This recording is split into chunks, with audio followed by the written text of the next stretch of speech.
और इस लंबी गुलामी के पश्चात हमारे देश में कुछ ऐसे वर्ग का प्रादुर्भाव हुआ जिसे स्वतंत्रता सेनानी के नाम से हम सभी जानते हैं। ये तो कई स्वतंत्रता सेनानी हैं, लेकिन उसमें जो भगत सिंह का स्थान है वो अपने आप में अद्भुत है, क्योंकि बहुत ही कम उम्र में, एक खेलने कूदने की उम्र में उन्होंने स्वतंत्रता क्रांति में अपना समय लगाया, अपने देश के लिए मर मिटे। तो इसी पर आधारित आज का यह रोल प्ले है। हमारे सभी पार्टिसिपेंट्स से आग्रह है, आप सभी अति शीघ्र तैयार हो जाएं और टेक्निकल टीम अपने मोर्चे को संभाल लें।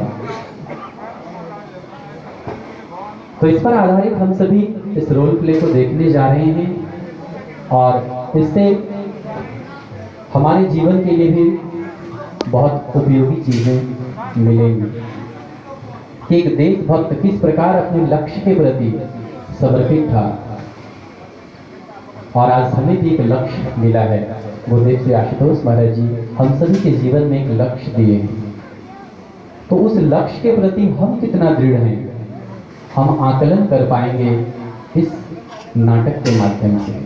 तो आइए अब हम आग्रह करना चाहेंगे, हमारे जो भी नाटक कलाकार हैं आप सभी मंच पर आएं और सभी दर्शकों से आग्रह है आप जोरदार तालियों से उसका स्वागत करें, हौसला अफजाया करें।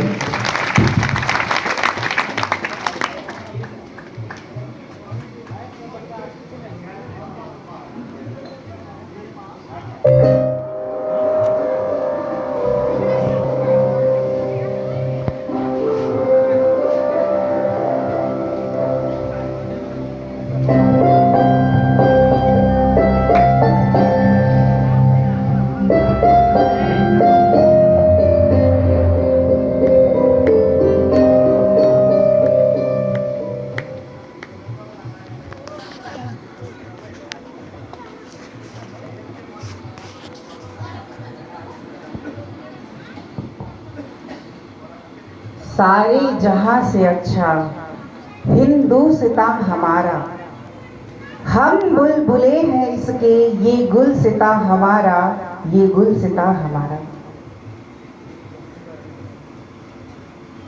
आज इस क्षण में मैं आप सबों के बीच एक क्रांतिकारी की वीर गाथा को, एक दृष्टांत को आप सभी से साझा करना चाहता हूं। तो ये एक जीवंत उदाहरण है, जीवंत घटना है। थोड़ा मैं आग्रह करना चाहूंगा इधर माता बहनों से कि हम लोग शोरगुल थोड़ा ना करें, और ये जो जीवंत घटना है आज इसमें बहुत मजा भी आएगा। इस घटना में एक आनंद को हम महसूस कर पाएंगे। तो क्या होता है संगत गणों, सुबह का वो समय है और कैद खाने का वो दृश्य है। आज क्या होने वाला है? आज हमारे वीर क्रांतिकारियों को फांसी होने वाली है, और फांसी के इन क्षणों में भी आज हमारे क्रांतिकारी मजाकिया मूड में हैं। वे मजाक अनुभव कर रहे हैं, आज उन्हें हंसी ठिठोली सूझ रही है, आज इस अपने अंतिम दिनों में भी। तो क्या होता है, क्या होता है भाइयों, माताओं और बहनों, हमारे जेलर महोदय आज कुछ आम को लेकर आते हैं और कैद खाने के बाहर ही क्रांतिकारियों को देते हैं और क्या कहते हैं, ये आम तुम लोग खा लो। तो हमारे क्रांतिकारी मजाकिया मूड में थे ही, उन्होंने क्या किया, बड़ी चालाकी से आम को पिचकाकर खा लिया और उसमें हवा भरकर वही उल्टा घुमाकर रख दिया कैद खाने के बाहर। फिर क्या होता है, फिर भी क्रांतिकारी कैद खाने में ही उस मजाक वाले क्षण की की प्रतीक्षा करने लगते हैं।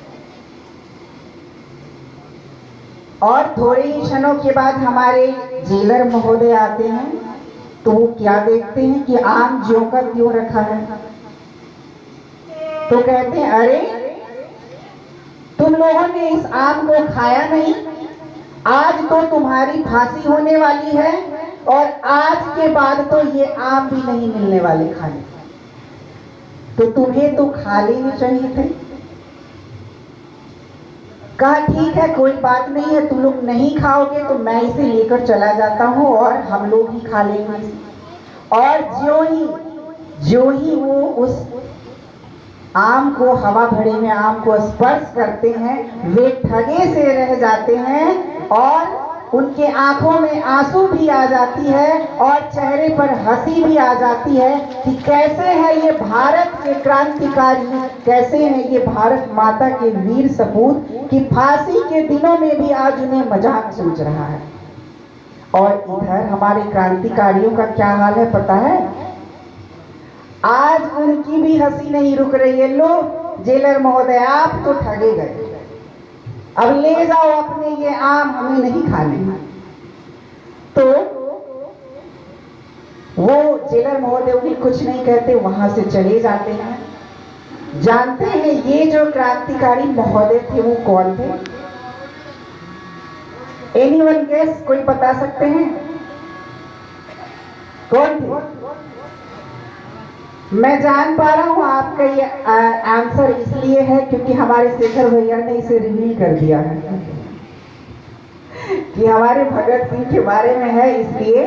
तो जी हाँ भाइयों बहनों, वो क्रांतिकारी हमारे वीर भगत सिंह हैं, जिन्हें 23 मार्च 1931 को शाम 7:33 में फांसी की सजा दी गई।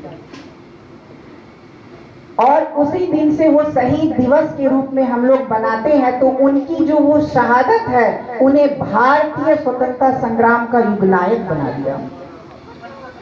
ऐसे वीर क्रांतिकारी जो भारत माता के कण कण का कर्ज चुकाने के लिए सदैव तत्पर रहते हैं, सहज फांसी को, सहज मृत्यु को भी स्वीकार करने को तैयार रहते हैं, वो है क्रांतिकारी।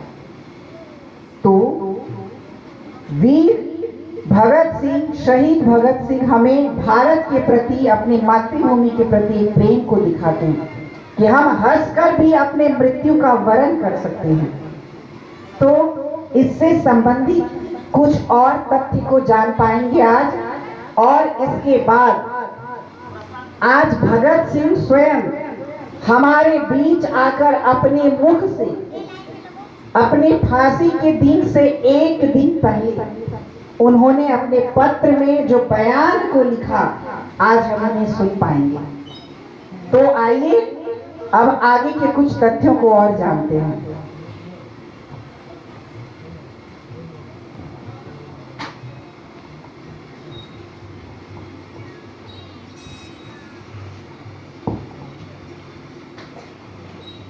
सीने में जुनून और आंखों में देशभक्ति की चमक रखता हूं। सीने में जुनून और आंखों में देशभक्ति की चमक रखता हूं। दुश्मन की सांसें थम जाए, आवाज में इतनी धमक रखता हूं, आवाज में इतनी धमक रखता हूं। तो चलिए भगत सिंह के कुछ तथ्य के बारे में हम लोग जानते हैं। भगत सिंह कहते थे, भारत अंग्रेजों की गुलामी से आजाद भी हो जाएगा, तब भी भारत में अंग्रेजी प्रवृत्ति के लोग जिंदा रहेंगे। भगत सिंह चाहते थे मुझे फांसी की सजा ना मिले, बल्कि मुझे तोप के मुंह पे बांध कर उड़ा दिया जाए, क्योंकि मैं एक क्रांतिकारी की तरह जीना चाहता हूं। भगत सिंह एक सिख परिवार में हुए थे, फिर भी अंग्रेजों के हाथ न आने के कारण उन्होंने अपने बाल और दाढ़ी को मुड़वा दिए थे। भगत सिंह नास्तिक थे, वे निराकार ईश्वर को मानते थे। वे कहते थे, मेरा देश ही मेरा ईश्वर है। भगत सिंह विदेशी मूल के कैदियों के साथ अच्छे व्यवहार करने के लिए जेल में रहते हुए 116 दिन की भूख हड़ताल की थी। जी हाँ, 116 दिन। और अब भगत सिंह की वो आखिरी शब्द को सुनते हैं, भगत सिंह की वो आखिरी जुबानी को सुनते हैं। धन्यवाद।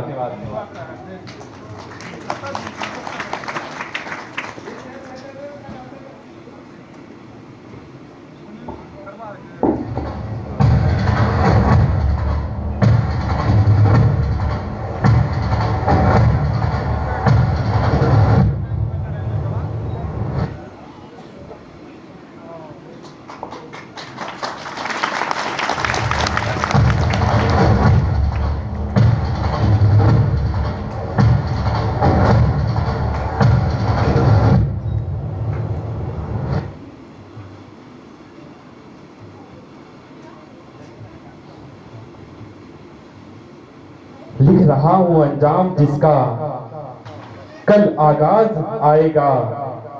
मेरे लहू का एक एक कतरा इनकलाब लाएगा। मेरे लहू का एक एक कतरा इनकलाब लाएगा। मैं रहूं या ना रहूं, मेरे बाद मैं रहूं या ना रहूं वतन पे मरने वालों, मैं रहूं या ना रहूं मेरे बाद वतन पे मरने वालों का सैलाब आएगा। मैं रहूं या ना रहूं मेरे बाद वतन पे मरने वालों का सैलाब आएगा। मेरे इस अंतिम क्षण पर मेरे कुछ शब्द, जीने की इच्छा मुझ में भी है और मैं इसे छिपाना नहीं चाहता। फांसी से बचने की मेरी कोई इच्छा नहीं है। मुझे बेसब्री से उस क्षण का इंतजार है जब मेरे इस देश को, मेरे इस शहादत को पूरा देश देखेगा और हमारी इस शहादत से लाखों युवा प्रेरित होगा। हमें आजादी की कितनी आवश्यकता है। और मैं अपना अंतिम शब्द कहता हुआ मैं अपनी शहादत को स्वीकार करता हूँ। इनकलाब जिंदाबाद, इनकलाब जिंदाबाद। जय हिंद।